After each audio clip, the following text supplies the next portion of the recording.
Vamos a continuar con la serie que iniciamos la semana pasada. ¿Cómo sé que he creído? Segunda parte. ¿Cómo sé que he creído? ¿Cómo sé que ya Dios me perdonó mis iniquidades? Como leímos ahorita en el Salmo 32. ¿Cómo sé que ya no soy amigo del mundo? ¿Cómo sé que soy ahora amigo de Dios? No un amigo perfecto, pero sí ya un amigo de manera inicial. Entonces, el título de la evidencia que vamos a estudiar con la ayuda de Dios esta mañana es Confesando el pecado, y el pasaje que nos va a servir es 1 de Juan capítulo 1 versículos del 8 al 10.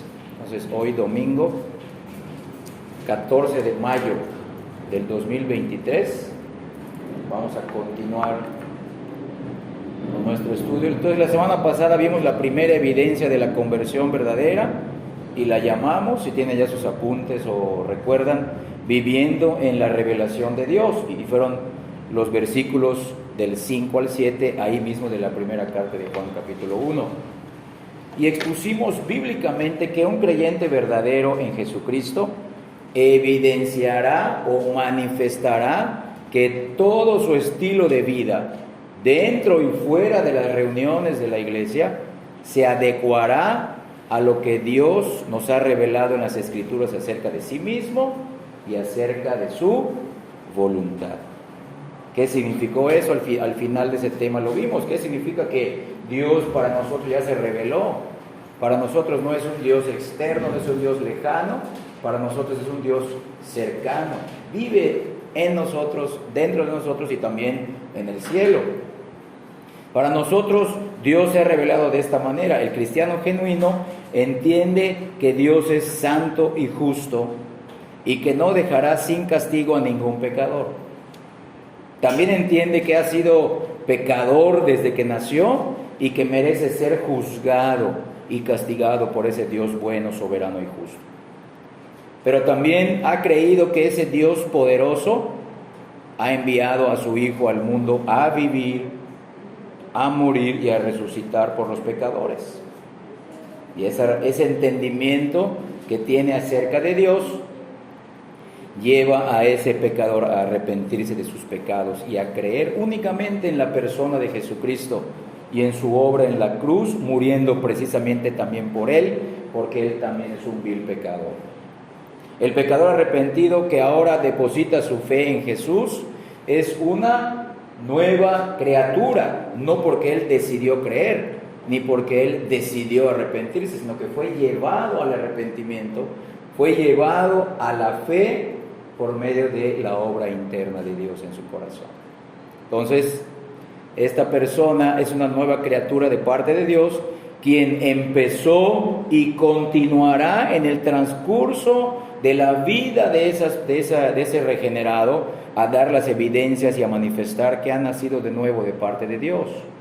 Va a dar evidencias de que realmente se ha arrepentido y que ha creído en Jesucristo de todo corazón, no de dientes para afuera, como vamos a ver un poco más adelante. Es decir, esta nueva criatura, este regenerado, este arrepentido, este nuevo creyente, andará progresivamente, gradualmente, en vida nueva, una vida bíblica, no como él quiere, sino una vida nueva bíblica, conociendo y obedeciendo más a ese Dios que ya lo salvó.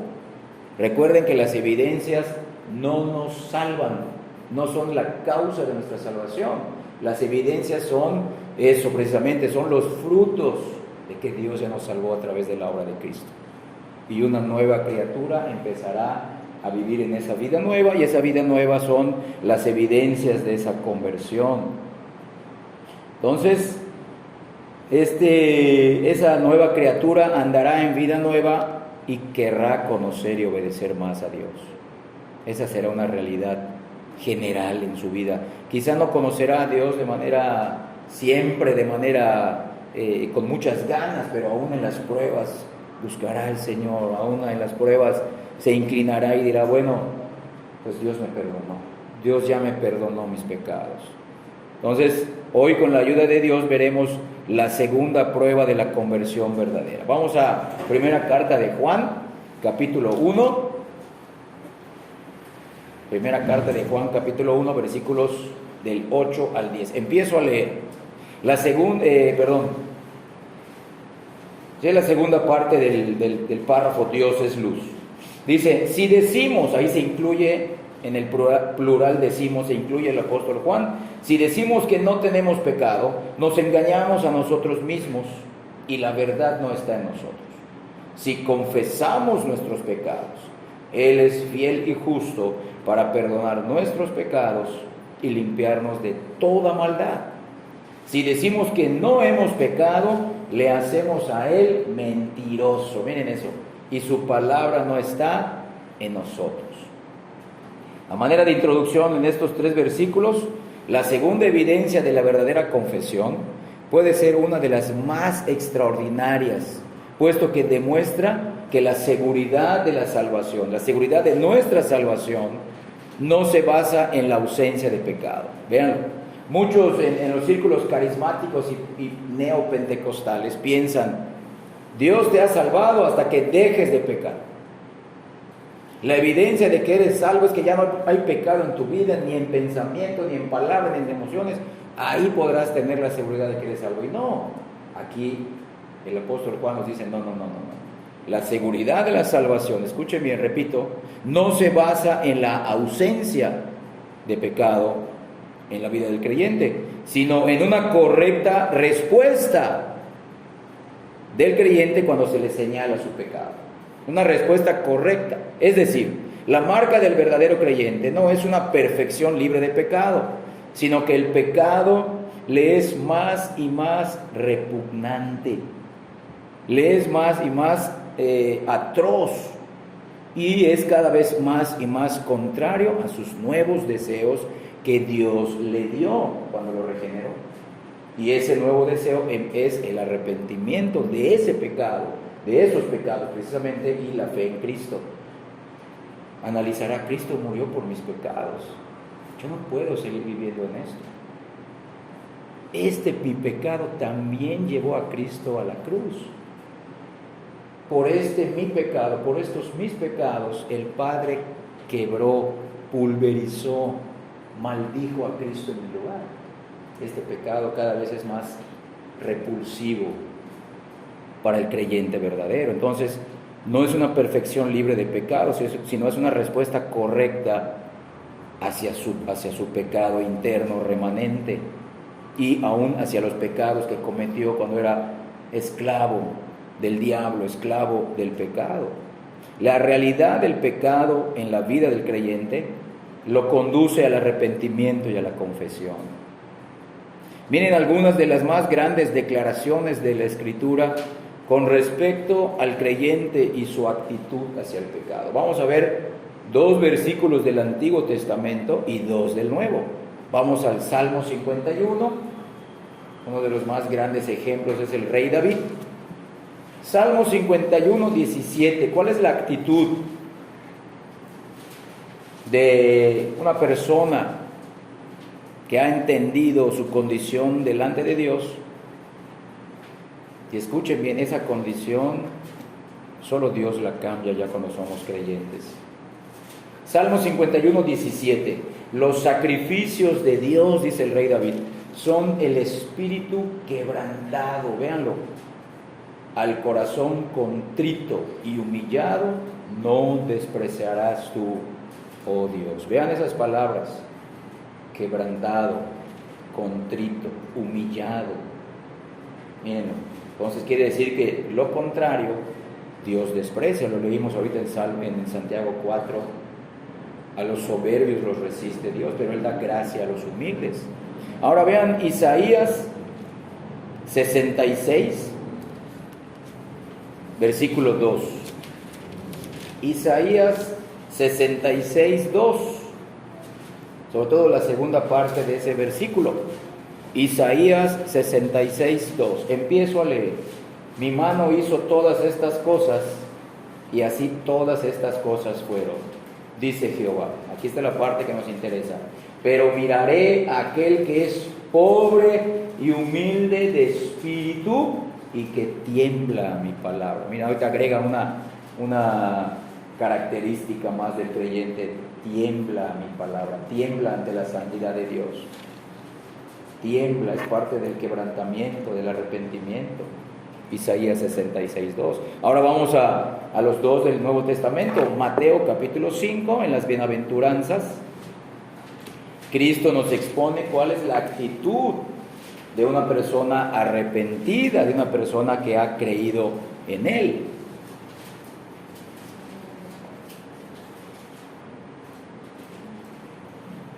Mateo 5:4. Bienaventurados los que lloran, porque ellos recibirán consolación. Versículo 6. Bienaventurados los que tienen ahora hambre y sed de justicia, porque ellos serán saciados. ¿Cuál justicia? ¿Con cuál justicia se deleita el creyente? Primero, la justicia de Dios. Dios es justo y Él no puede pasar por alto el pecado de nadie. Él tiene que actuar como juez. Y lo hizo en la persona y en la muerte de Cristo. Y ahora, ya creyendo esa justicia satisfecha en la cruz, ahora sí, quiero vivir en justicia. Quiero evidenciar una vida justa y ser justo como Cristo. Pero no esa justicia me va a salvar, sino que la justicia que me salva es la justicia que vemos en la cruz. Entonces, la evidencia de que hemos llegado a ser hijos de Dios es que cuando nos damos cuenta de nuestro pecado, respondemos con humildad, quebrantamiento, arrepentimiento, lamentación y temblor ante la ley de Dios que hemos despreciado. Al principio de nuestro autoexamen, regresando a la primera de Juan capítulo 1, al principio de nuestro autoexamen, Dios nos demuestra que nuestras luchas frecuentes contra el pecado no niegan nuestra profesión de fe. Al contrario, confirman nuestra confesión de fe. ¿Sí o no estás envuelto en situaciones que quizás si estuviéramos en el mundo ni tú ni yo tuviéramos? Decimos, pues me ha ido peor, según las circunstancias, según externamente. Pero como hemos mencionado, lo peor que nos pudo haber pasado ya sucedió en la cruz de Cristo. Le sucedió a Él en nuestro lugar. Lo peor, repito, lo peor que nos pudo haber pasado ya sucedió en la cruz de Cristo. Él cargó, imagínate, la ira de Dios.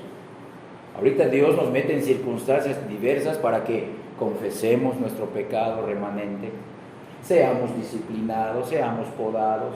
Por muchas razones bíblicas el Señor nos mete en situaciones para que lo conozcamos más, para que nos conozcamos mejor, para que seamos más humildes, le demos la gloria a Él, para que salgamos de nuestra autonomía, autosuficiencia. Entonces, por muchas razones Dios permite las circunstancias, pero repito, lo peor que nos ha pasado, lo peor que nos pudo haber pasado, ya le sucedió a Cristo en nuestro lugar.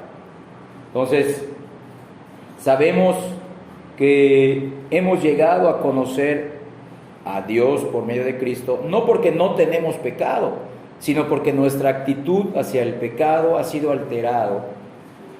alterada radicalmente.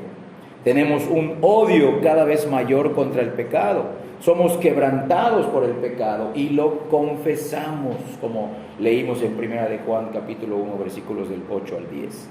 No solamente tenemos un odio hacia el pecado, no solamente somos quebrantados por el pecado, sino que se lo confesamos a nuestro Padre.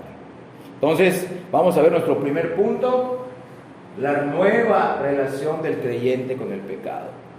¿Qué relación teníamos tú y yo con el pecado desde que nacimos? Éramos siervos del pecado, nos gozábamos en el pecado. Es más, hasta ni pensábamos que estábamos mal. Todo mundo vive así. Nosotros pecábamos igual que el mundo, muchas veces públicamente y otras muchas tantas secretamente. Pero ahora tenemos, ya en Cristo, tenemos ahora una nueva relación con el pecado, una nueva relación con el pecado. Miren el versículo 8 de 1 de Juan capítulo 1. Si decimos que no tenemos pecado, nos engañamos a nosotros mismos y la verdad no está en nosotros. Un recién convertido a menudo dará la noticia de su conversión al decir que él tiene una nueva relación con Dios. Y eso está bien.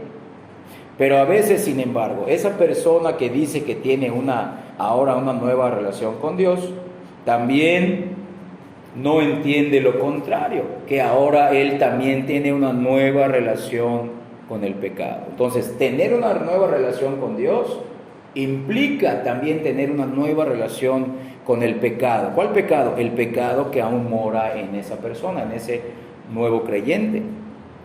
Entonces, la validez al afirmar que tiene una nueva relación con Dios puede comprobarse solo en la medida en que su relación con el pecado ha cambiado.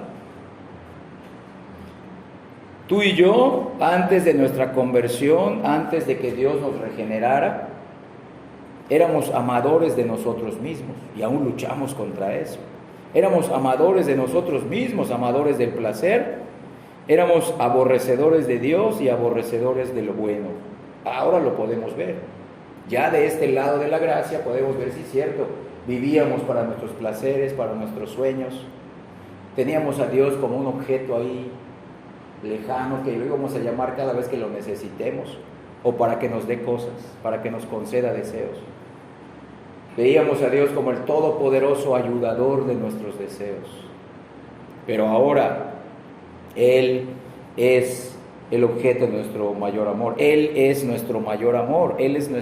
Se va convirtiendo poco a poco en nuestro mayor placer. Y ahora aborrecemos al diablo, al pecado, al mundo, y aborrecemos lo malo. Es una nueva relación completamente. Es un cambio radical.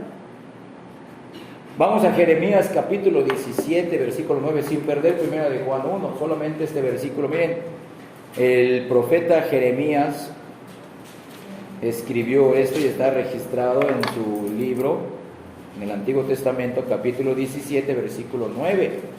Engañoso es el corazón más que todas las cosas y perverso. ¿Quién lo conocerá? Véanlo. ¿Quién lo conocerá? Solo Dios. Ni nosotros conocemos completamente nuestro corazón, ya siendo creyentes, lo estamos conociendo, lo hemos conocido mucho, hemos visto, es verdad, Señor, soy peor de lo que yo imaginaba. Y ahora que ya te conozco después de tantos años o varios años en el Evangelio, veo que soy peor desde del primer día que creí en ti. Yo me vi como un vil pecador, pero ahora me veo más pecador. Veo pecado donde no veía en mí, en actitudes, en conducta, en palabras, en pensamientos, en comportamiento que al principio no veíamos. Nos arrepentimos lo suficiente para ser salvos, pero ahora nos vemos más pecadores, nos vemos como Dios nos ve. Eso nos ayuda a descansar más en Cristo y en su obra. Entonces, este corazón humano caído produce en el hombre natural su gran afecto por el pecado y su gran desprecio por Dios y su justicia. Sin embargo, en la obra sobrenatural de la conversión, Dios crea un nuevo corazón a su semejanza en verdadera justicia y santidad. No vamos a ir a este pasaje, pero si quieres apuntar, eso dice Efesios 4:24. El nuevo hombre creado en santidad y justicia de la verdad. Efesios 4:24. No vamos a ir, solo lo menciono. Entonces, este corazón alterado de modo drástico, un corazón alterado, regenerado por Dios, y cuando Dios regenera el corazón de alguien, Él no juega, Él no lo medio regenera, Él lo regenera, lo hace nuevo. Ahora tiene nuevos afectos radicalmente cambiados. Su amor por sí mismo, el amor que tiene el pecador por sí mismo, ha sido cambiado por un amor a Dios, y su sed de maldad ha sido cambiada por un hambre y sed de justicia, como leímos en Mateo 5:6. Ese es el nuevo hombre, y que va creciendo en esas gracias, en esas virtudes que Dios le ha dado. En pocas palabras, el cristiano ama ahora al Dios que una vez aborreció, y aborrece al yo que una vez amó. Él ahora desea la justicia que una vez despreció. y desprecia la injusticia de la que una vez se jactó. Algunos afirman que esto, escuchen bien, muchos al no tener una realidad experimental del poder del Evangelio, piensan que estas son bendiciones que vendrán en el futuro. Piensan, no.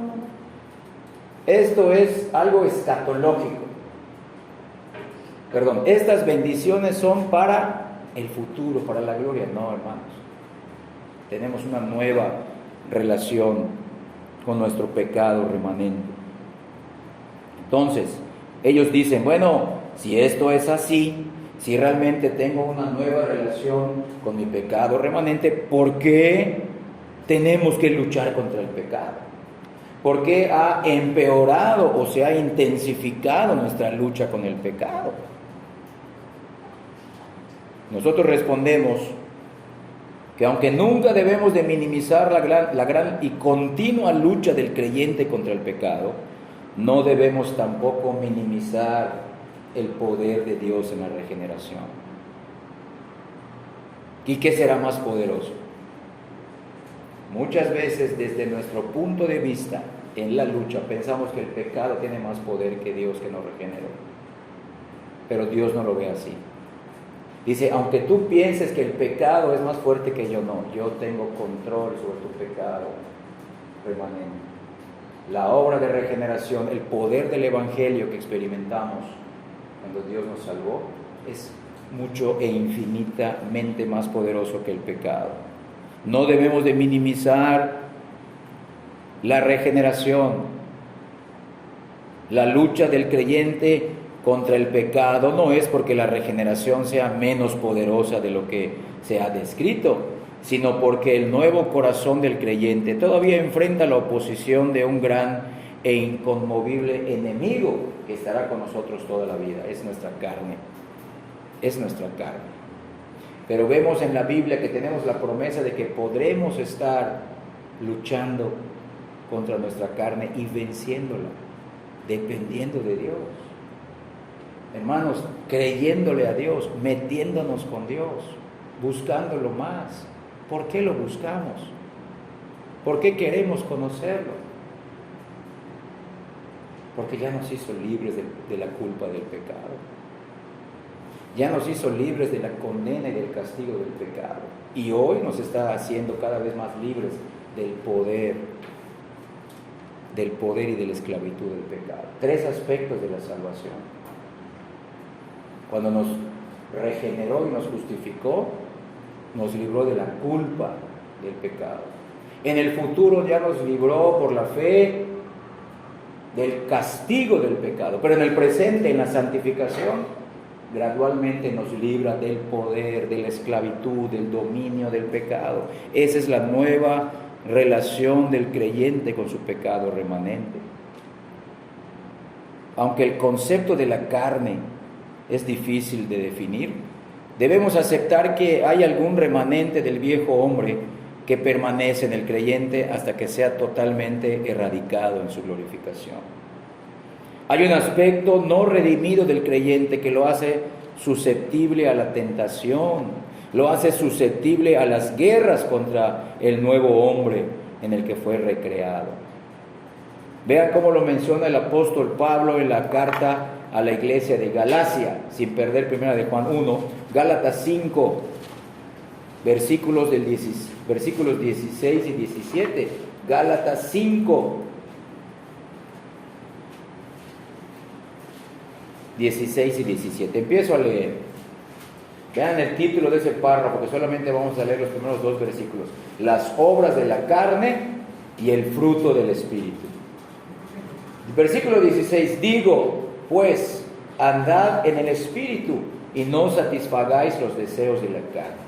Versículo 17. Porque el deseo de la carne es contra el Espíritu, y el del Espíritu es contra la carne. Y estos se oponen entre sí para que no hagáis lo que quisierais. Vean, es una lucha que vamos a tener, pero por la gracia de Dios, no por nuestra capacidad. El poder de la regeneración es por quien nos regeneró, es infinitamente más poderoso que nuestro pecado. Y muchas de nuestras batallas las perdemos, hermanos, porque solamente tomamos un aspecto, solamente le hacemos mucho énfasis a un aspecto de la salvación, la justificación. Es verdad, somos salvos por arrepentirnos y creer. ¿Por qué? Porque cuando me arrepiento recibo el perdón eterno de mis pecados, y cuando creo en Cristo soy justificado, es verdad, pero en la santificación debo de manifestar que ya he sido perdonado, que ya he sido justificado. Debo de manifestar en mi santificación que fui regenerado. Entonces muchos se quedan ahí, no, yo soy salvo, y dejan de esforzarse. Pero nosotros nos esforzamos no para alcanzar la salvación. Escuchen bien, nosotros deseamos esforzarnos, hacemos sacrificios, porque queremos conocer más a ese Padre que ya nos perdonó y nos justificó en Cristo. ¿No lo quieres conocer más? ¿A qué veniste a este lugar? A ver y a mirar y a aprender de quién, de Él, conocer más a Cristo por medio de su Espíritu Santo. Entonces, hermanos, vean, no es que tus derrotas han sido porque no, es que quizás Dios no me regeneró. No, quizás sí Dios te regeneró, pero Él te está mostrando, necesitas seguir avanzando en la santificación, necesitas seguir conociéndome. Hazte este favor de conocerme más, dice el Señor. Pero muchos se quedan ahí, no, sí, yo estoy justo ya. Sí, es verdad, vas a llegar al cielo, pero quizás no vas a tener mucho conocimiento de Dios en esta vida. Quizás no vas a tener el gozo que Dios quiere que tengas en Él.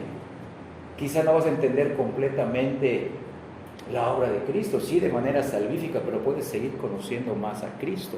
Entonces, esa es la nueva relación que tiene el creyente, que aunque hay una realidad no redimida en él, sin embargo, aunque es susceptible a la tentación, aunque es susceptible a las guerras en su naturaleza, en su interior, sin embargo, Dios lo irá llevando a tener cada vez más odio y aborrecimiento hacia esa parte de su carne no redimida, que eso será redimida en la glorificación, cuerpo nuevo, glorificado, sin posibilidad de pecar, un cuerpo perfecto a la imagen de Cristo.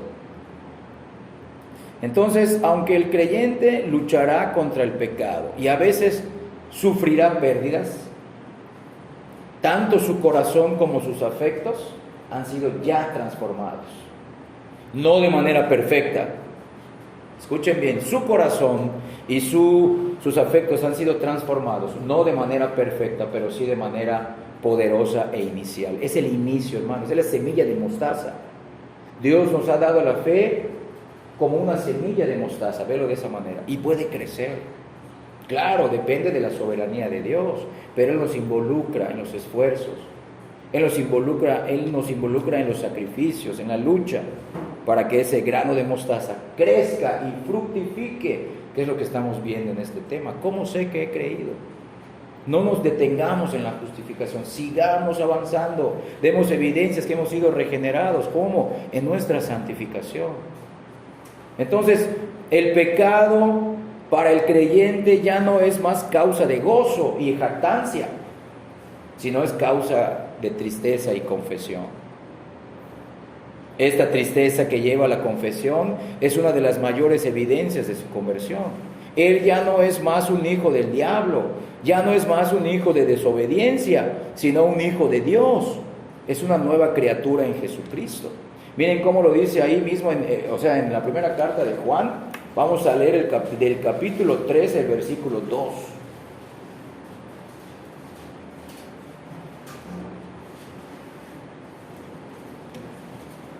Este es uno de esos muchos pasajes de toda la Biblia que hablan del ya, pero aún no.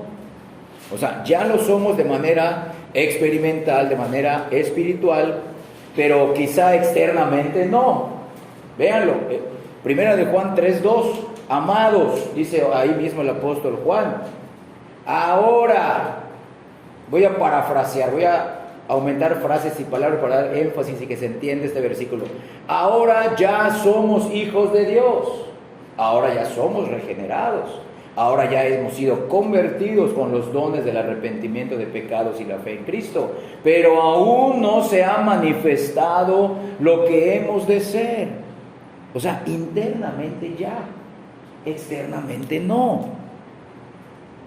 Pero sabemos, creemos, estamos persuadidos que cuando Cristo regrese por segunda vez con sus ángeles en gloria, seremos glorificados. Véanlo, hermanos, seremos transformados en la semejanza de Él. ¿Por qué? Porque ahora sí, ya no lo veremos con los ojos de la fe, lo veremos físicamente y seremos hechos a su imagen y semejanza. Ahora lo somos de manera interna y en el futuro también lo seremos de manera externa. Ya, pero aún no. Ya, pero falta poquito. Cristo lo logró y se está manifestando hasta que llegue el pleno cumplimiento. Cielos nuevos, tierra nueva, hijos nuevos, aún en sus cuerpos. Pero ya lo somos de manera experimental. Y eso debemos de evidenciar. Yo ya soy un hijo de Dios. Aunque en mis circunstancias externas no son las que yo creí, no son las que yo esperé, no son las que yo pedí, pero por Cristo ya soy un hijo de Dios. Yo he descansado en esa persona, en esa obra.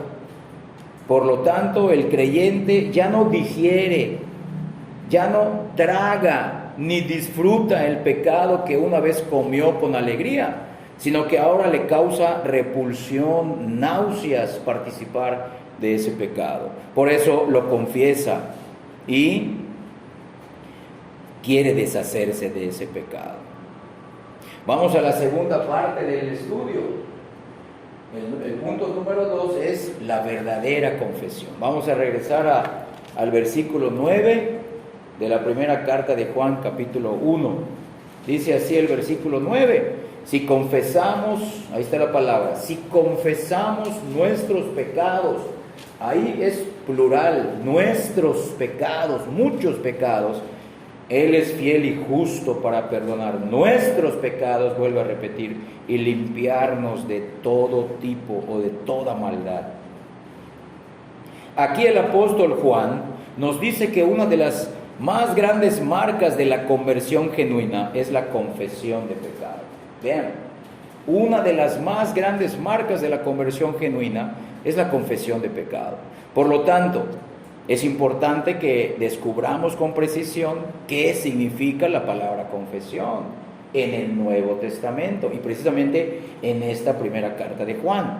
La palabra confesar, escuchen bien, se traduce de la palabra griega homologeo, que está compuesta de dos palabras, homos y logos. La palabra homo significa lo mismo y la palabra logos significa palabra, o sea, significa hablar lo mismo. Confesar es hablar lo mismo. Hablar lo mismo con respecto a quién? Hablar lo mismo con respecto a Dios. Por lo tanto, confesar significa coincidir verbalmente con Dios que hemos pecado y que nuestro pecado es atroz. ¿Cómo tú supiste que eres pecador? Dios te lo mostró. Dios te lo mostró a través del Evangelio, Dios te lo mostró a través de su palabra. Antes de ser creyente, no teníamos la noción como ahora de lo que era ser pecadores. Ni pensábamos que éramos pecadores. Pensábamos que éramos personas buenas, que a veces hacíamos cosas malas. Pero el Evangelio nos muestra, no, todos ustedes son personas malas, que piensan que a veces hacen cosas buenas, pero no son buenas. Porque para Dios no son buenas. Y si para Dios no son buenas para nadie. Eran buenas para nuestro orgullo, nuestra jactancia, para nuestro renombre, nuestra fama, para alcanzar un empleo, un trabajo, un título, quedar bien con alguien. No eran buenas. Véanlo, cómo nos amamos a nosotros mismos. Entonces, confesar es, sí, cierto, Señor, yo soy así, es verdad. Lo leí en tu palabra, lo escuché en un mensaje. Así soy, Señor, perdóname. Eso significa confesar. Entonces, cuando esta confesión es genuina, también va acompañada de tristeza y quebrantamiento. Aunque la vida del creyente estará marcada por un crecimiento en la santidad y un mayor poder sobre el pecado, nunca estará completamente libre de su influencia hasta que sea glorificado en el cielo. Aún el creyente más viejo y maduro pecará. ¿Sí o no? Hasta los apóstoles, cuando estaban viejos, pecaron. Como le mencionamos la semana pasada, vuelve a leer Romanos 7, vuelve a leer Primera de Juan capítulo 1, versículos del 8 al 10, dice, si confesamos, y cuando Juan escribió esta carta ya era una persona grande, anciana. Pedro, ¿cuántas veces fue reprendido? ¿Cuántas veces pecó? Hermanos, si la Biblia nos muestra los pecados de estos grandes, es para que nadie se jacte en su presencia. Nosotros no somos mejores que ellos. Ellos conocieron de una manera extraordinaria a Cristo. Nosotros lo conocemos también de una manera extraordinaria, pero nosotros lo conocemos con los ojos de la fe. Ellos con los ojos de la fe y lo vieron, comieron con Él, convivieron con Él, antes y después de su crucifixión. O sea, hermanos, y si ellos también tenían estas luchas, ¿cuánto más nosotros? Pero tenemos al mismo Dios Todopoderoso que nos puede ayudar. Vemos a los apóstoles en los evangelios y vemos otros apóstoles transformados en el libro de los Hechos, y vemos otros apóstoles ya maduros cuando escribieron las cartas. Tuvieron que ser probados y perfeccionados para que no solamente escriban para otros, sino para que escriban esto, yo lo viví también, ahí les va. Ahí les va, este mismo Cristo es todopoderoso y Él puede ayudarlos en cada pequeño pero gran detalle de su vida, de sus vidas. Sin embargo, aunque el cristiano más viejo y maduro pecará mientras viva en este mundo, mientras no sea todavía transformado en gloria, su respuesta hacia sus pecados demostrará que él ya no es más un hijo de desobediencia, que ya no está más separado de Dios, ni está fuera de su providencia paternal, sino que su respuesta hacia su pecado demostrará que ha llegado a ser un hijo de Dios, es ya ahora un miembro de su familia y está sujeto a la divina instrucción y a la divina disciplina del Señor. Y aun cuando recibe la disciplina del Señor, aprende, Dios me está disciplinando porque me ama y me está demostrando que todavía hay mucho que quitar del pecado en mí. Entonces, cuando el creyente peca, Dios es fiel. Escucha bien, Dios sigue siendo fiel al exponer su pecado y declararlo culpable a través del ministerio del Espíritu Santo. Ahí mismo en la primera carta de Juan, vamos al capítulo 2, versículo 27. Dice así: pero la unción que vosotros recibisteis de Él permanece en vosotros, y no tenéis necesidad de que nadie os enseñe, así como la unción misma os enseña todas las cosas, y es verdadera y no es mentirosa. Según ella os ha enseñado, permaneced en Él. Entonces, recuerden que Cristo dijo, y el Espíritu Santo vendrá y convencerá al mundo ¿de qué? De pecado, de justicia y de juicio. Aquí está hablando del mismo Espíritu Santo. O sea, Él nos sigue convenciendo en la santificación, prueba tras prueba, momento tras momento, victoria tras victoria, gozo tras gozo, nos va llevando. Él nos sigue mostrando. Eso significa que Dios sigue siendo fiel a sí mismo, es fiel a la obra de Cristo. Él nos sigue declarándonos culpables para que digamos, es verdad, Señor, solo en Cristo, solo por Cristo estoy delante de ti. No es mi esfuerzo, no son mis ganas de estar contigo, es Cristo quien lo hizo posible, y si tú me lo das es por Cristo, es para tu gloria, es porque tú eres digno de ser conocido, honrado, reverenciado, adorado, con corazones agradecidos. Entonces, aunque Dios puede usar muchos medios naturales para exponer el pecado del creyente, ya sea el estudio de la Escritura, la reprensión de un hermano fiel, o incluso la censura y la disciplina de la iglesia, con todo es una obra sobrenatural de la providencia de Dios para exponer el pecado en el creyente. Los medios son muchos, pero es una obra de la providencia de Dios. Como respuesta, el creyente verdadero reconoce su pecado y reconoce la gravedad de éste.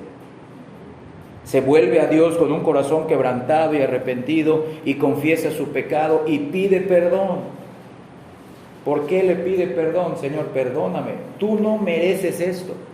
Tú me has demostrado cuánto amor me has tenido. Tú no te mereces que yo viva así, porque tú has demostrado tu amor en la cruz por mí. Tú mereces que yo me aparte de esto. Tú lo mereces. No es por mi imagen, no es para mi gloria, no es para mi jactancia, es por ti. Porque tú ya has sido misericordioso y un Dios de gracia para conmigo. Eso lo motiva. Entonces, el creyente se vuelve a Dios con un corazón quebrantado y pide perdón a Dios. Miren ahora, vamos a ver otra vez el ejemplo de la confesión del rey David, cuando cayó en pecado con Betsabé y asesinó a su esposo Urías. Entonces, después fue reprendido por el profeta Natán. Vamos al Salmo otra vez 51. Salmo 51. Hace rato leímos el versículo 17. Ahora vamos a leer los versículos del 1 al 4. Y de ahí vamos a extraer 4 observaciones de lo que significa la confesión, la verdadera confesión, que es el título de este segundo punto. Salmo 51 del 1 al 4. Empiezo a leer, ustedes con los ojos puestos en el texto. Ten piedad de mí, oh Dios, conforme a tu misericordia, conforme a la multitud de tus piedades, borra mis rebeliones. Lávame más y más de mi maldad y límpiame de mi pecado. Porque yo reconozco mis rebeliones y mi pecado está siempre delante de mí. Contra ti solo he pecado y he hecho lo malo delante de tus ojos, para que seas reconocido justo en tu palabra y tenido por puro en tu juicio. Véanlo, es justo Dios al mostrarme mi pecado, dice. Es justo Dios al mostrar su justicia, su determinación, lo que Él ya ha dicho que merece el pecador. Entonces la primera observación es esto, que aunque David está quebrantado por su pecado, no está paralizado por el temor, ni ha perdido la esperanza, ya que la misericordia y la gran compasión de Dios le dan la confianza necesaria para confesar su pecado con la más grande expectación de perdón. ¿Cuánto más nosotros que estamos ahora en Cristo deberíamos acercarnos y confesar nuestros pecados a Dios? ¿No nos ha prometido Dios que Él es fiel y justo para perdonar nuestros pecados y limpiarnos de toda maldad, como leímos en 1 de Juan, capítulo 1, versículo 9?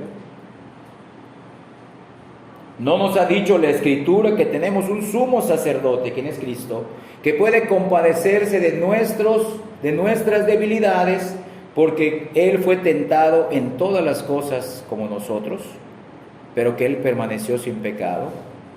¿No nos anima Dios mismo a acercarnos con confianza al trono de la gracia para alcanzar misericordia y hallar gracia para cuando necesitemos ayuda? Si quieres apuntarnos, vamos a ir, eso está en Hebreos 4, versículos 15 y 16. Hebreos 4, 15 y 16. Hermano, si en medio de tu pecado y derrota contra el pecado, alguna vez escuchas o crees la instrucción de huir de Dios y no de correr hacia Él, debes reconocer que el origen de esa instrucción no es del cielo, sino del abismo del infierno.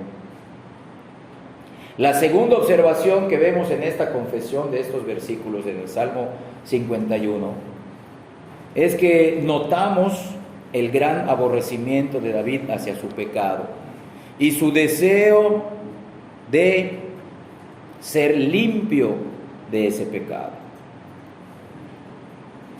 Escuchen bien la gran diferencia. El no regenerado no desea ser limpio del pecado. El no regenerado, ¿qué desea? El no regenerado solamente desea que su pecado no sea revelado y no sufrir sus consecuencias adversas. Pero él no quiere ser limpio del pecado. Y aquí vemos que el rey David no solamente pedía perdón, sino límpiame más y más y más. Porque ahora dice, mi pecado está delante de mí. Ahora como estuvo siempre delante de ti. Ahora lo veo como tú lo ves. Es peor de lo que yo pensaba. Límpiame más y más y más. Eso es la confesión. Hablar lo mismo de Dios que Dios. El mismo concepto que Dios tiene de nosotros.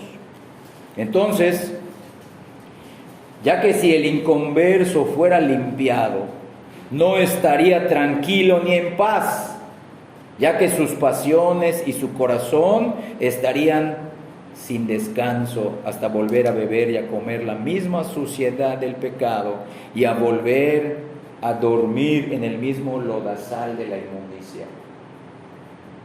Lo que el inconverso quiere nada más es una limpieza externa, evitar consecuencias temporales, que su pecado no salga a la luz, pero que no salga a la luz no delante de Dios, sino que no salga a la luz delante de los demás, mantener una imagen intachable ante los demás. Pero Dios lo está viendo, Dios lo está viendo y tiene que arrepentirse primero ante Dios. Por el contrario, el cristiano aborrece el pecado que ha cometido, lo aborrece de verdad. Su corazón se quebranta, se contrista, se llena de remordimiento y de tristeza. Al final, esta reacción hacia el pecado demuestra que, por cierto, es una nueva criatura. Lo viejo se ha ido y lo nuevo ha llegado, como leemos en 2 Corintios 5:17. De modo que si alguno está en Cristo, nueva criatura es, nueva creación de Dios es. ¿Qué significa eso? Dice el apóstol Pablo, las cosas viejas pasaron.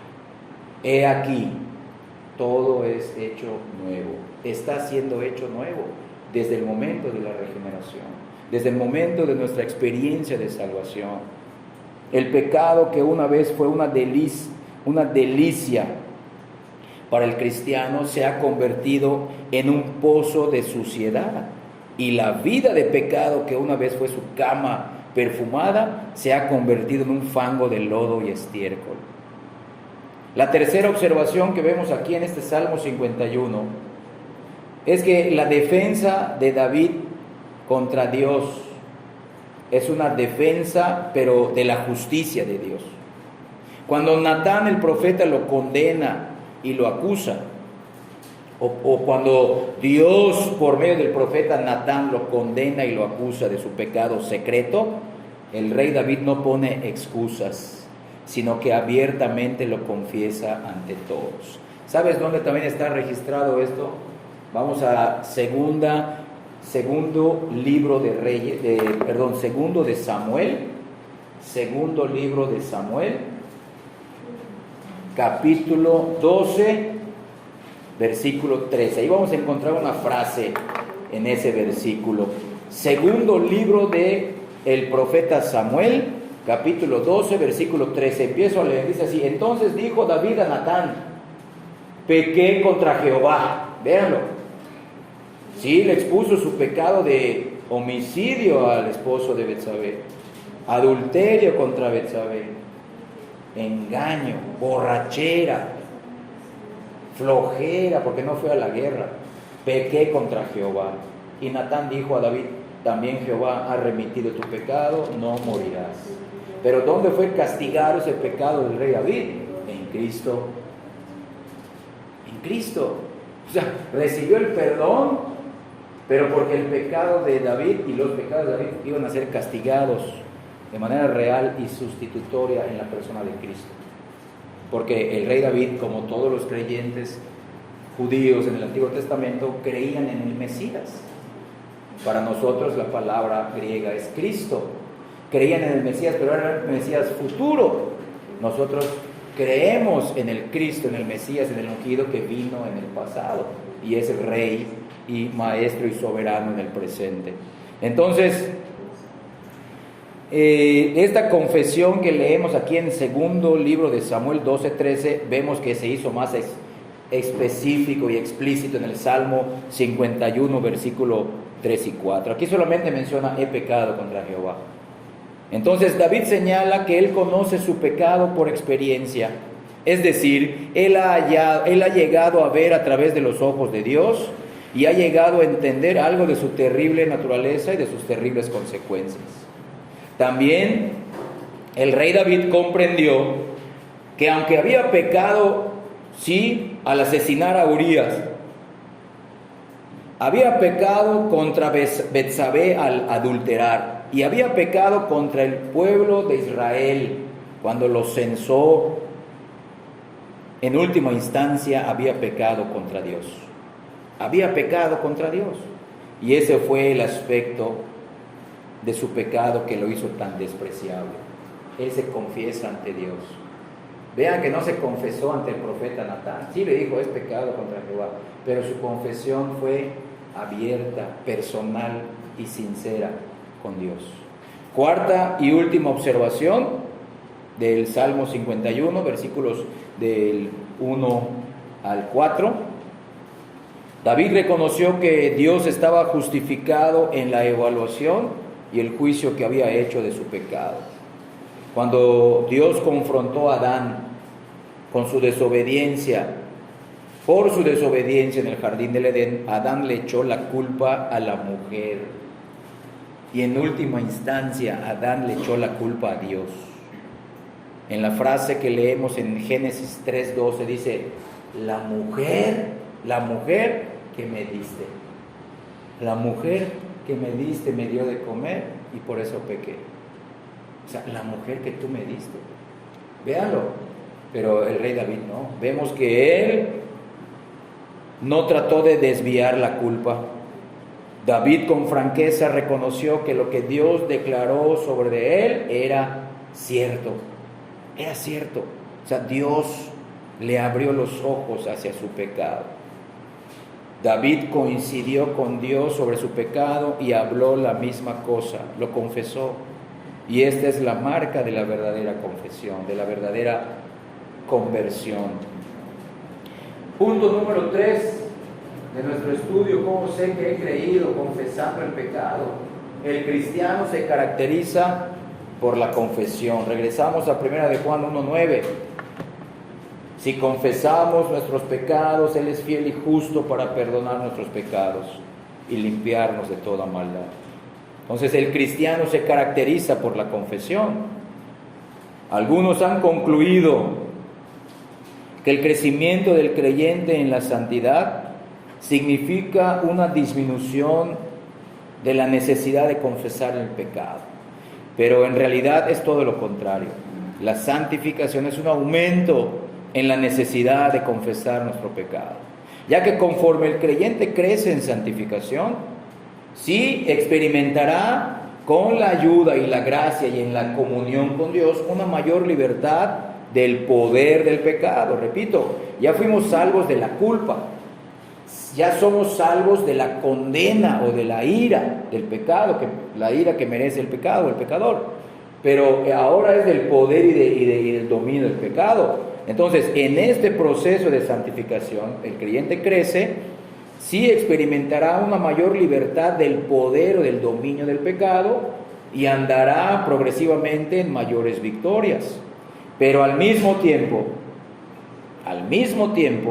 desarrollará una comprensión más cercana de la santidad de Dios. O sea, está conociendo más a Dios y su santidad. Y también desarrollará una sensibilidad más aguda hacia el propio pecado en su vida. Y por eso es que el creyente tendrá una mayor necesidad de confesar su pecado. Será más sensible al pecado porque ahora es más amplio su conocimiento que tiene acerca de Dios. Por tal motivo, su vida se caracterizará por quebrantos más profundos. Escuchen bien esto. Quizá tú estás en este punto que dices, yo me volví más sensible a esto, que antes no me quebrantaba, yo era más fuerte en esto. Entonces es eso, hermanos. Su vida se caracterizará por quebrantos más profundos. No quiere decir que tus primeros quebrantos no eran reales, pero no eran tan profundos. Entonces ahora siguen siendo reales, pero más profundos, y eso lleva al creyente a una confesión más intensa, una mayor comunión con Dios, una mayor confesión. Señor, perdóname, entiendo más tu obra en Cristo. Perdóname, límpiame, cámbiame. No permitas que siga siendo la misma persona. Tú mereces lo mejor. Tú eres digno. Es tu gloria. Es decir, el santo que es más maduro vivirá en una mayor santidad que el recién convertido. Pero la tristeza por el pecado, la profundidad y la frecuencia de su confesión excederá a la de un recién nacido en Cristo. Esto es porque la santidad de Dios y su propio pecado son realidades más grandes para Él. Repito, escuchen bien, esto es debido a que porque la santidad de Dios y su propio pecado son realidades más grandes para Él. Jesucristo nos enseñó, como leímos en Mateo 5:4, que la vida del cristiano genuino se caracteriza por el llanto. ¿Sí o no lo leímos? Mateo 5:4, y esa es una bienaventuranza. Vean qué paradójico según el lenguaje humano. Sin embargo, no es un llanto que domina todas las otras emociones. No es un llanto que domina las otras metas piadosas con desesperación. Ya que la aflicción de la que habla Jesús siempre conduce al consuelo y al gozo. Como dice Cristo, conduce a la bienaventuranza. Conforme el cristiano crece en su conocimiento de Dios, así también crece su conocimiento de sí mismo y del pecado. Este nuevo conocimiento, cuando es comprendido de manera correcta, siempre resultará en un lamento más profundo, pero escucha bien, no en una desesperación. Sí seremos más quebrantados, confesaremos más intensamente el pecado, pero no nos llevará a una desesperación. Nos llevará a ver cuán inútiles somos y cada vez más cuán inmerecedores de ese perdón que ya hemos recibido. Y en esa medida, hermanos, veremos cuán importante, cuán glorioso es Cristo al haber vivido y muerto por nosotros y resucitó por nosotros. Esta es la madurez del creyente, es una evidencia de la salvación. ¿Conoces la santidad de Dios? ¿Te comportas como alguien que vive ante la santidad de Dios?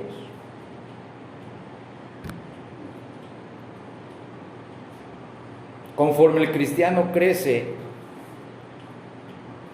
en el conocimiento de Dios, también llega a entender mejor la gracia de Dios en la persona y en la obra de Jesucristo.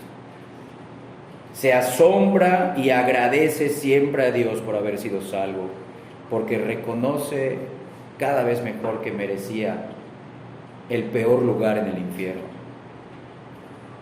Esta gracia conduce al cristiano a confesar con sinceridad su pecado y a recibir el perdón con gozo inefable y glorioso.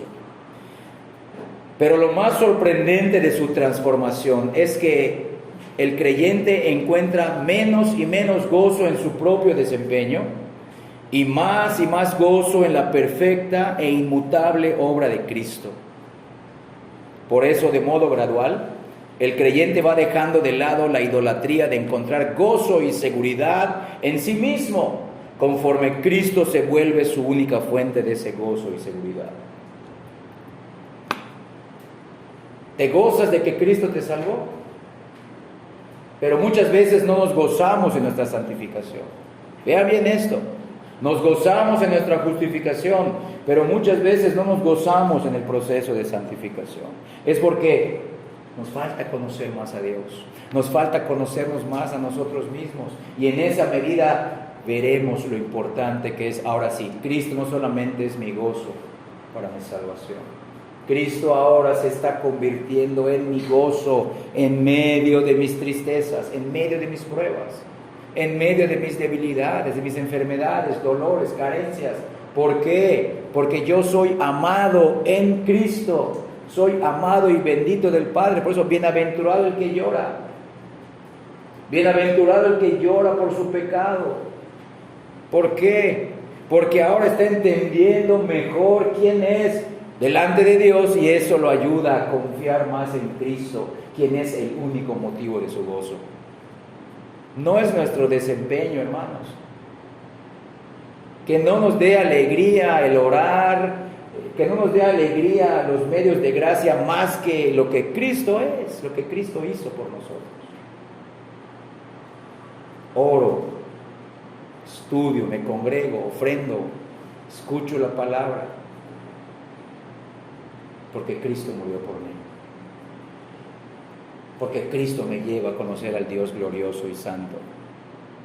Porque la muerte de Cristo vindicó la justicia de Dios. Él cargó, hermanos, sufrió cada gota de la ira de Dios por nosotros, si lo hemos creído. Y eso nos llevará a odiar más y más nuestro pecado. Entenderemos la frase de Cristo que dice: el que quiera venir en pos de mí, niéguese a sí mismo, tome su cruz y sígame. Ese es el camino del gozo, ese es el camino de la plena libertad. Conocerán la verdad gradualmente, y la verdad los hará libres también en la santidad. Han conocido la verdad de manera inicial, son libres en Cristo eternamente, pero ¿y qué pasa en la santificación? Sigue conociendo a Dios, sigue conociendo a Cristo. Permite que Él te siga mostrando quién eres. No mereces ser salvo, no merezco ser salvo. Todo es por Cristo. Nuestro gozo y nuestra seguridad se hará únicamente Cristo en nuestro día a día. El diablo tratará de convencernos que nuestra preocupación por el pecado nos llevará con el tiempo a una equivocada introspección y autoexamen. El diablo nos susurrará que la confesión abierta y sincera de nuestro pecado, eso nos pondrá bajo la cruel mirada de Dios. Pero repito, nosotros no nos confesamos ahora ante un juez. El incrédulo sí se tiene que confesar ante un juez, pero nosotros ya como hijos nos estamos confesando contra nuestro Padre que nos ama. Un Padre santo, soberano, recto y justo, que no permite el pecado en su presencia. Hermanos, escuchen bien, no permite el pecado de sus hijos en su presencia. Si fue terrible el pecado de nosotros cuando éramos inconversos, cuán terrible es el pecado de los hijos de Dios, porque ya lo conocen, han experimentado y han entendido el perdón de Dios en Cristo. ¿Quién sería más hipócrita? Por eso Cristo dice: al que mucho se le da, mucho se le va a exigir. Aquella persona que sin conocer la voluntad del Padre hizo cosas dignas de azote, será azotado poco. Escuchen bien. Pero el que hizo cosas dignas de azote, conociendo la voluntad de su Señor, será azotado mucho, porque no lo hizo ya en ignorancia, lo hizo con pleno conocimiento. Pero escuchen bien, nos estamos acercando a un Padre Santo, a un Padre Santo, bueno, misericordioso. ¿Tú quieres conocer a un Dios justo? Mira la cruz de Cristo. No pasó por alto ningún pecado de los creyentes. Pero si tú quieres ver el amor de Dios, mira la cruz de Cristo. Ahí demostró su amor por los viles pecadores que condenó en la persona de Cristo. Una mayor conciencia de nuestro pecado e incapacidad espiritual nos conducirá a poner nuestra mirada en la obra perfecta de Cristo y nuestra confesión abierta y sincera nos traerían el perdón y la limpieza por parte de nuestro Padre Celestial. No hay creyente en este mundo que ya no necesite confesar sus pecados a Dios. Repito, aún el apóstol Juan necesitaba confesar sus pecados a Dios. Aún cuando estaba escribiendo esta carta, me atrevo a decir, necesitó confesarse a Dios. Algo habrá hecho, dicho, pensado, sentido. Entonces, para terminar este tercer punto, realizar con seriedad un inventario del pecado en nuestras vidas no significa una caída en picada que lleva a un remordimiento desesperante. Si entendemos correctamente el Evangelio, estos autoexámenes a la luz de la palabra ante un Dios santo, amoroso y perdonador, es el verdadero camino a la libertad, es el verdadero camino a la seguridad y al gozo. Vamos a nuestro cuarto punto, la ciega perfección, según Primera de Juan, versículos del 8 al 10, que ya los leímos, no los vamos a leer, hermanos, los mencionamos. La Escritura confirma que una de las grandes evidencias de la conversión genuina es una vida que se caracteriza por el reconocimiento del pecado, un espíritu contrito y una confesión abierta y sincera de pecado delante de Dios. De igual manera, una de las más grandes evidencias de la conversión falsa es una ceguera al pecado personal. Puedes ver pecado en los demás, pero no en ti. Una de las más grandes evidencias de la conversión falsa es una dureza de corazón y una vida sin confesión genuina. En 1 de Juan, capítulo 1, versículos del 8 al 10, el apóstol Juan llega a 3 terribles conclusiones sobre el que profesa la fe en Cristo, pero ve pocas razones para el arrepentimiento y la confesión. La primera conclusión es que esta persona se engaña a sí misma. ¿Cuán ilusa debe de ser una persona para llegar a creer que ha vivido cierto número de días? Escucha bien. O incluso horas en continua y absoluta conformidad con la ley de Dios. Cuando leemos en Santiago capítulo 2 versículo 10 que basta con que quebrantemos un solo mandamiento, nos hacemos culpables de todos. Y dígame, ¿quién de nosotros cumple esa ley, aunque sea 24 horas? Nadie. Por eso descansamos en la vida perfecta de Cristo. ¿Por qué queremos obedecer? Porque ya somos salvos. Porque esa es nuestra norma de vida. Eso van a evidenciar los salvos. No para ser salvos, sino porque ya lo son.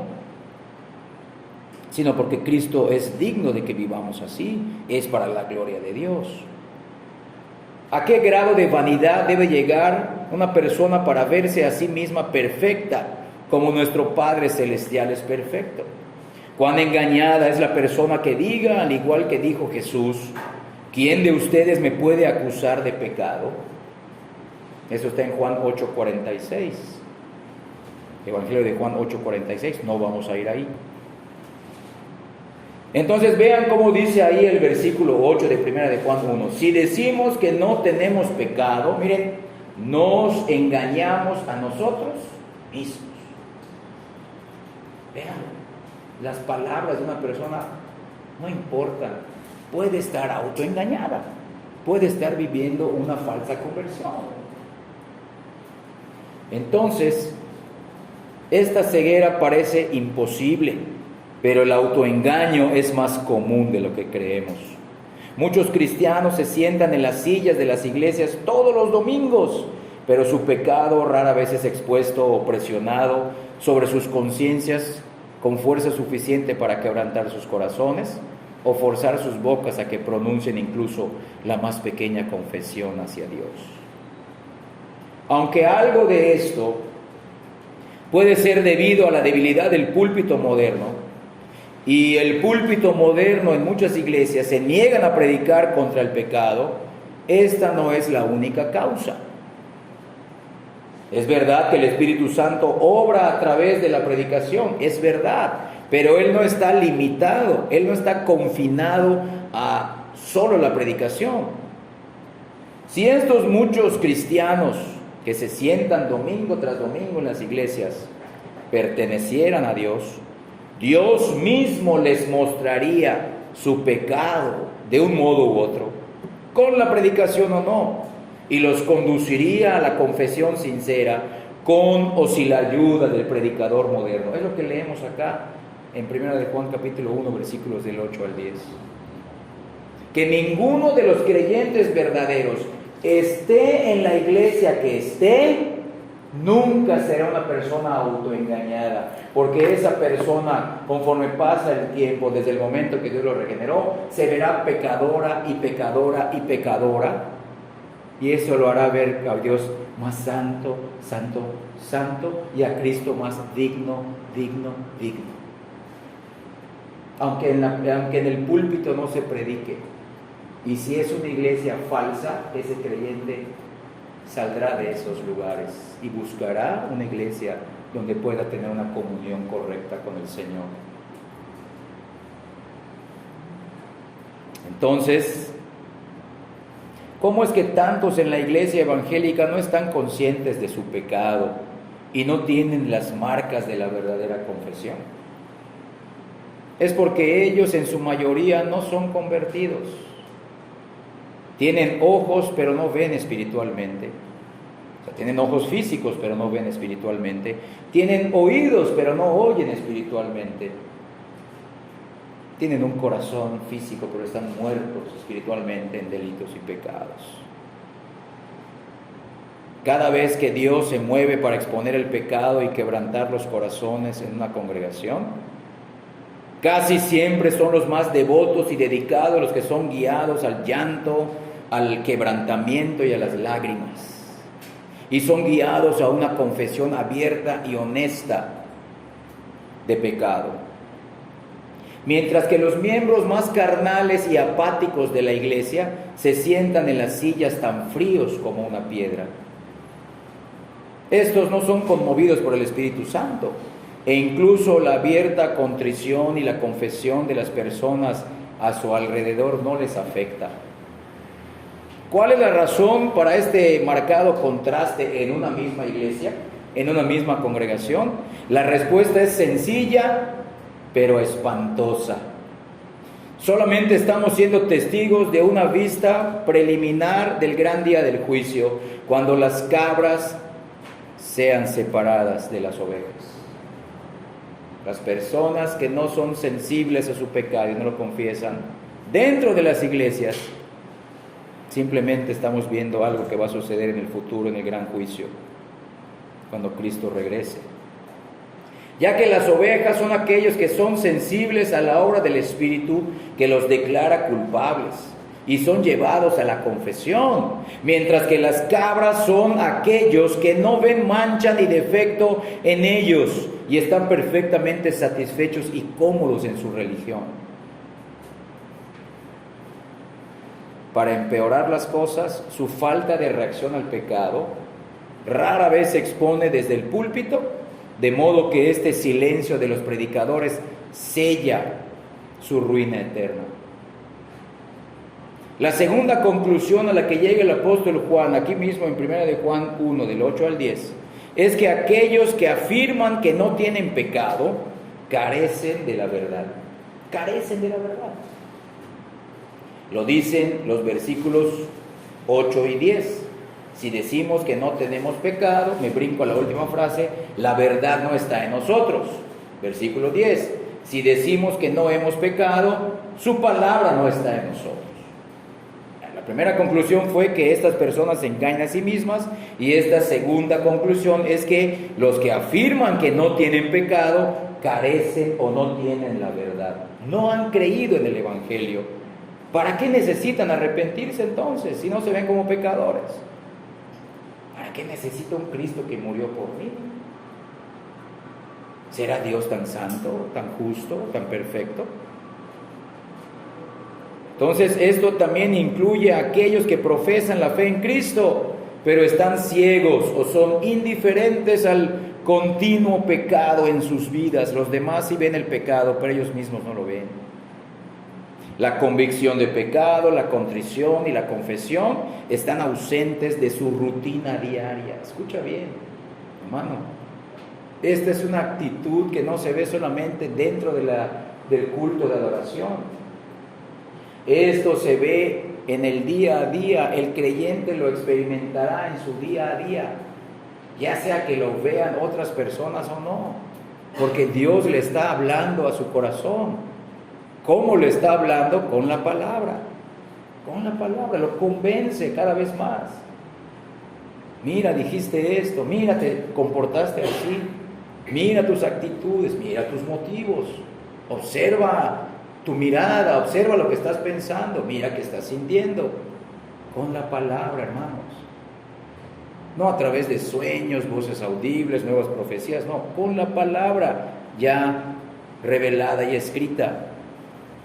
Asimismo, ellos verán este quebrantamiento por el pecado como una emoción extraña hacia ellos mismos, que solamente se encuentra en aquellos cuyo autoexamen es extremo y cuyo fervor religioso ha superado los límites de lo moderado y lo aceptable.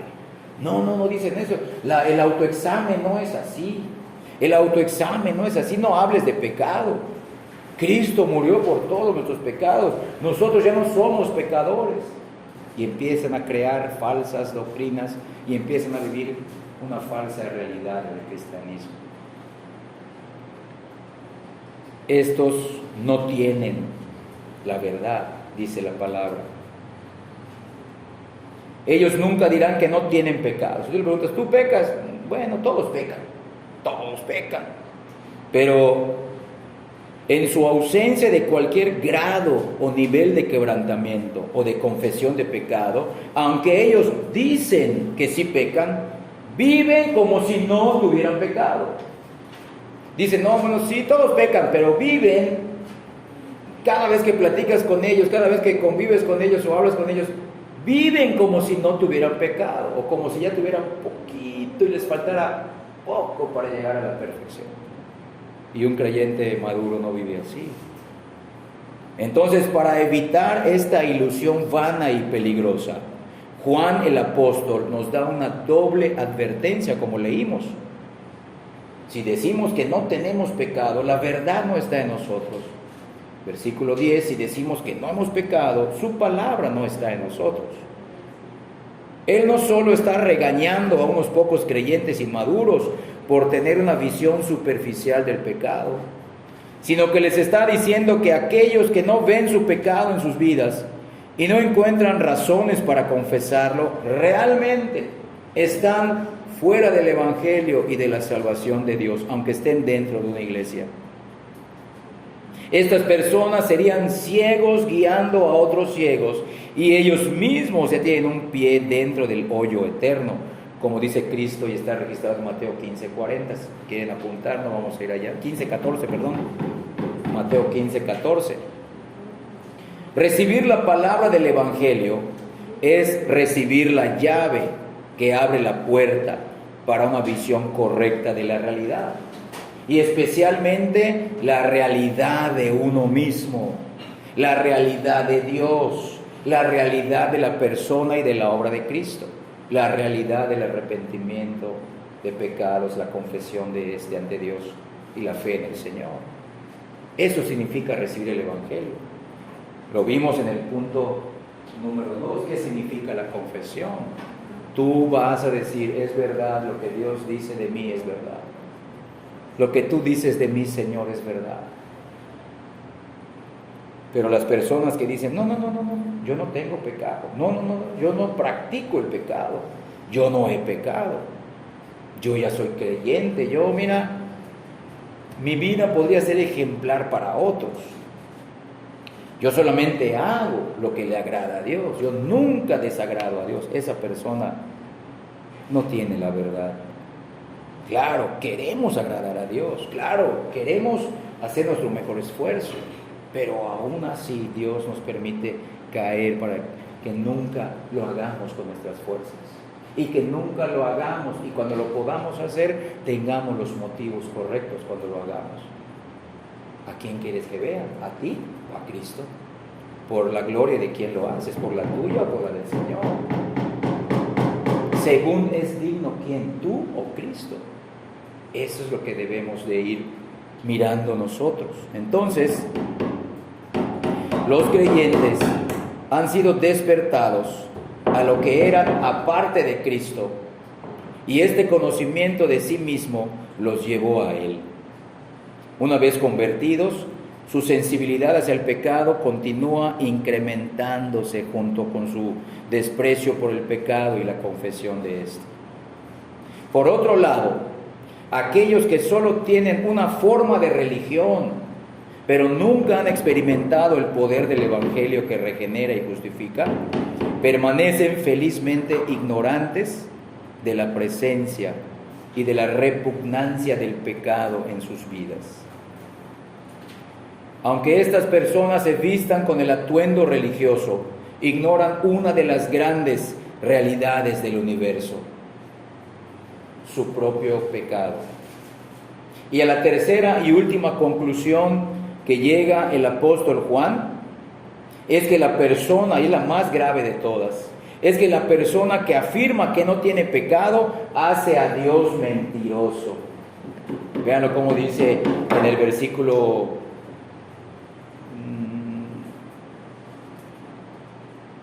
en el versículo 10. Si decimos que no hemos pecado, le hacemos a Él mentiroso. No solamente nos engañamos a nosotros mismos, según el versículo 8. No solamente la verdad no está en nosotros, como dicen los versículos 8 y 10, sino que haríamos a Dios mentiroso y nosotros nos pondríamos como los verdaderos. No, Dios está mintiendo acerca de mí. Yo no tengo pecado. Entonces, la universalidad del pecado es uno de los temas prominentes e importantes a través de toda la Escritura. Ni siquiera entre los santos más piadosos del Antiguo Testamento, ni entre los apóstoles, tenemos un ejemplo o un registro de que alguno entre los hijos de Adán, excepto Cristo, haya alcanzado alguna vez el escalón de la perfección libre de pecado. Aún el gran apóstol Pablo, que esa frase la vemos en 1 Corintios capítulo 11, versículo 1, que dice: imítenme a mí. Imagínense, imítenme a mí, como yo imito a Cristo. Incluso él nunca afirmó que era perfecto, sino que dio el siguiente testimonio. Vamos a Filipenses capítulo 3. Filipenses capítulo 3, versículos del 12 al 14. Filipenses 3, del 12 al 14. No que lo haya alcanzado, ni que sea perfecto, sino que prosigo por ver si logro asir aquello para lo cual fui también asido por Cristo. Hermanos, dice el apóstol Pablo, yo mismo no pretendo haberlo alcanzado. Miren, yo mismo no pretendo, no soy pretencioso en esto, no soy jactancioso de haberlo ya alcanzado, pero una cosa hago, olvidando ciertamente lo que queda atrás y extendiéndome a lo que está adelante. Prosigo a la meta. ¿Cuál meta? Al premio del supremo llamamiento de Dios en Cristo Jesús. ¿Cuál es ese premio? Estar con Cristo. La gloria de estar con Él. La gloria de estar con Él. Entonces vean, no hay texto en la Escritura que sugiera que ni siquiera apunte a la posibilidad de la perfección libre del pecado en el santo, en el creyente. Por tanto, si creemos que Dios es el autor y preservador de la Escritura y que cada palabra procede de su boca, entonces debemos admitir que una persona que argumenta a favor de su propia rectitud moral, argumenta no en contra del que lo reprende, no en contra del que predica, sino que está argumentando en contra de Dios mismo. Es decir, él se ha puesto en contra de la opinión de Dios y afirma que Dios está equivocado en el mejor de los casos, o es un mentiroso, como leímos en el versículo 10 de 1 de Juan capítulo 1, en el peor de los casos. Y según el apóstol Juan, esta no es la opinión ni la actitud, ni la acción de un hijo de Dios. Entonces, esa es la ciega perfección. Aquellos que creen que ya son impecables, que su ejemplo podría ser para ser usado para los demás, que Dios está complacido con el esfuerzo que he hecho hasta ahora. Hermanos, sí es verdad, debemos hacer esfuerzos, sacrificios, luchas. Pero escucha bien, hay que ver los motivos. ¿Por qué los hacemos? ¿Por qué los hacemos? ¿Por qué yo quiero ser un mejor hijo de Dios? Escucha bien, tenemos que ser mejores hijos de Dios. Debemos de ser mejores hijos de Dios. Pero ¿cuál es el motivo? Cristo y su gloria, Cristo y su iglesia, Cristo y su reino. Él es digno, Él es digno. Él es digno, como dije hace rato, de ser conocido, respetado, adorado. Él es digno. Es por eso que Él merece lo mejor de mí. Es entre Cristo y yo, no entre yo y mis hermanos, no entre yo y mi esposa, no entre yo y mis hijos, si soy casado o tengo hijos, no entre yo y mis hermanos, es entre Cristo y yo. Quiero ser como tú, Señor, porque tú moriste por mí. Y eso es lo que vamos a llegar al quinto punto. El quinto y último punto de nuestro estudio en esta mañana es la pregunta: ¿es la confesión una realidad de nuestras vidas? Ya vimos los 4 primeros puntos: la nueva relación del creyente con el pecado, la verdadera confesión. Número 2, el cristiano se caracteriza por la confesión. Y ya vimos que la perfección es algo que nos ciega. Pero realmente ya lo entendí solo intelectualmente, porque como vimos el viernes, estas cosas lo puede entender hasta un niño. Pero ya ha sido algo que yo he experimentado y sigo experimentando de manera profunda en mí. O solamente me consideré pecador el día que creí, que fue hace muchos años. Ese día sí me vi como un vil pecador, pero ahora no. Ahora soy santo, soy justo, soy bueno. No, hermanos. Esa no es la realidad que vemos en 1 de Juan capítulo 1, versículos del 8 al 10. Entonces debemos abrazar las verdades que hemos aprendido desde la semana pasada, ya para ir terminando. La primera verdad es que la misma naturaleza de la salvación, regeneración, justificación y santificación, que esa es la naturaleza de la salvación, o lo que sucede, lo que hemos experimentado, regenerados, justificados y estamos siendo santificados, esa misma naturaleza salvífica asegura que si somos cristianos, viviremos en la luz de Dios de modo gradual y creceremos en conformidad a lo que Dios es, a su naturaleza y a su voluntad, lo que Él quiere y aún lo que Él prohíbe. La segunda verdad es que aquellos que con confianza profesan la fe en Cristo, pero continúan viviendo en un modo contrario a la persona y a la voluntad de Dios, son culpables de ser mentirosos. Quizá no son convertidos y están en riesgo de la destrucción eterna. La tercera verdad que vimos hoy es que la evidencia de la conversión genuina no es perfección libre de pecado, sino una vida que se caracteriza por un genuino arrepentimiento y confesión de pecado. La cuarta verdad es que el que profesa la fe en Cristo, pero vive en pecado, con poco o ningún quebrantamiento, o sin la disciplina divina, debería de sentirse muy preocupado por el estado de su alma. Y la quinta verdad, que es la base de todo esto, que Dios nuestro Padre es santo. Es una gran verdad. Dios es santo, nuestro Padre, y no puede haber pecado en su presencia. Él no va a tolerar a ningún pecador en su presencia, y eso te incluye a ti y a mí. creyente verdadero.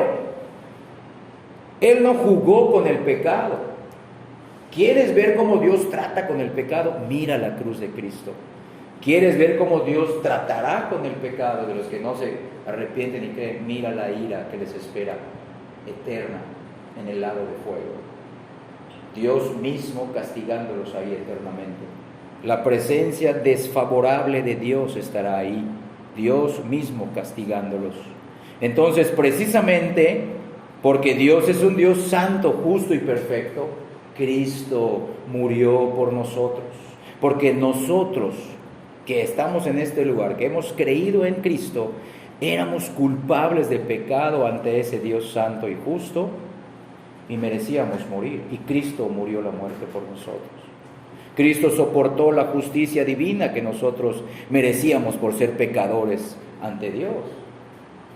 Por tal motivo, por esa razón, habiendo entendido que Jesucristo murió por nuestros pecados, ¿cómo no vamos a aborrecerlos y a confesarlos ante Dios?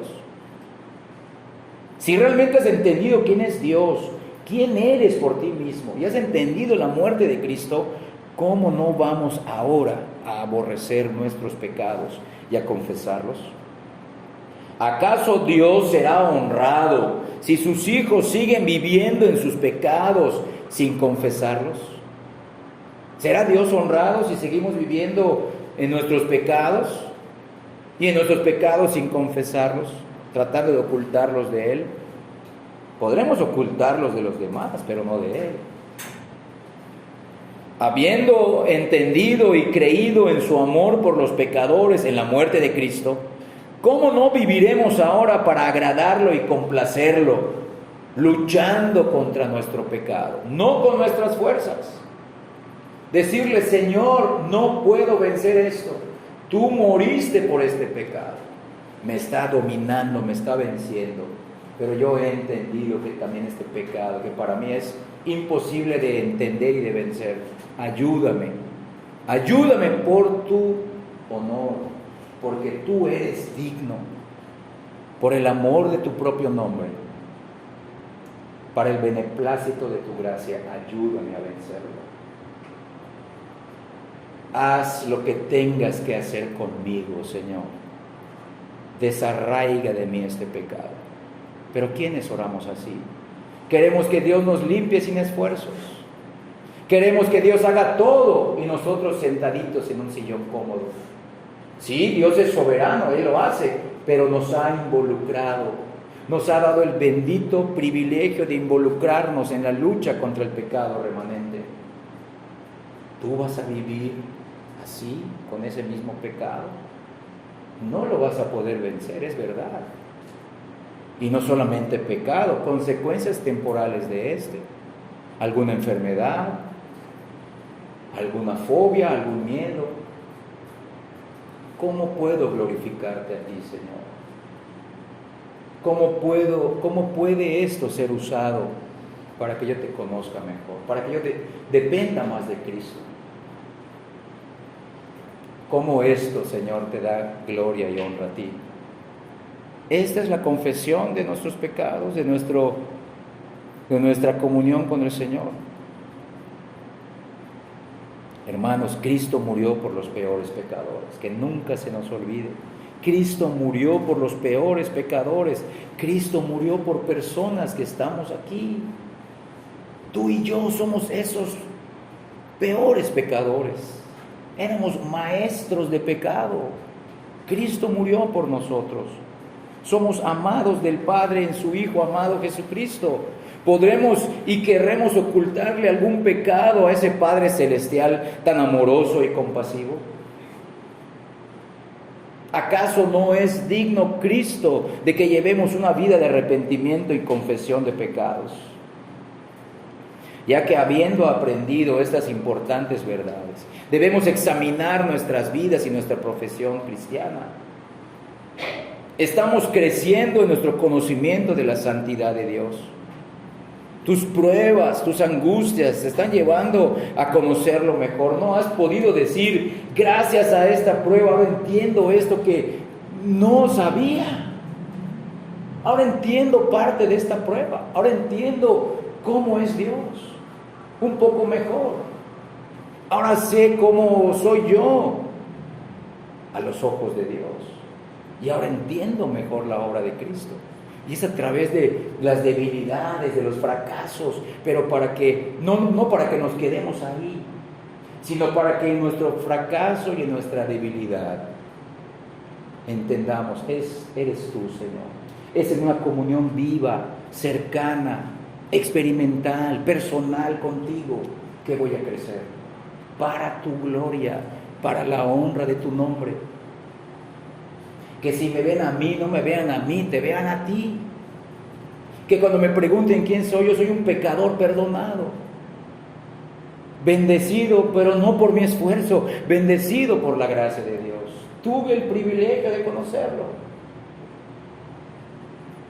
Que ahora sí puedo decir, Señor, aquí estoy, inútil, pero aquí estoy, por ti, por Cristo.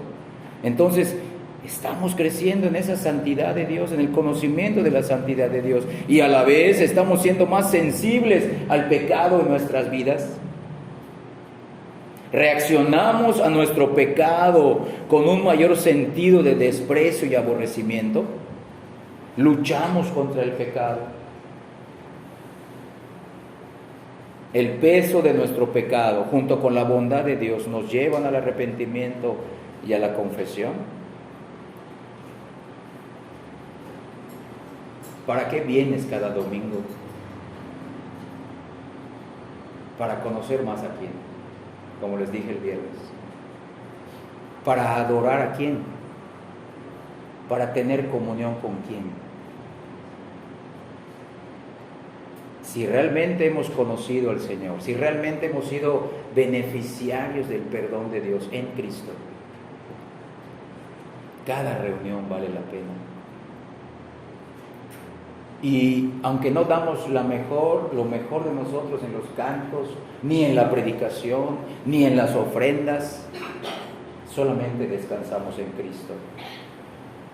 Pero que nuestros motivos, hermanos, estén centrados únicamente en la persona y en la obra de Jesús. ¿No quieres conocerlo mejor? Ya lo conoces de manera salvífica. Ahora yo te pregunto, ¿qué vas a hacer para conocerlo mejor? ¿Vas a esperar que otro te hable de Él? Es bueno que otro te hable de Él, lo estamos haciendo aquí, pero es también buenísimo que tú tengas una comunión cercana, experimental, diaria, íntima con Dios a través de la confesión de los pecados. Ya para terminar, hermanos, si hemos respondido sí a estas preguntas, entonces hay evidencia que Dios ha realizado una obra salvífica en nosotros. Y esa obra salvífica de Dios no estará oculta. No. Porque vimos la semana pasada que Dios es luz, no es un Dios misterioso. Él no está en la oscuridad.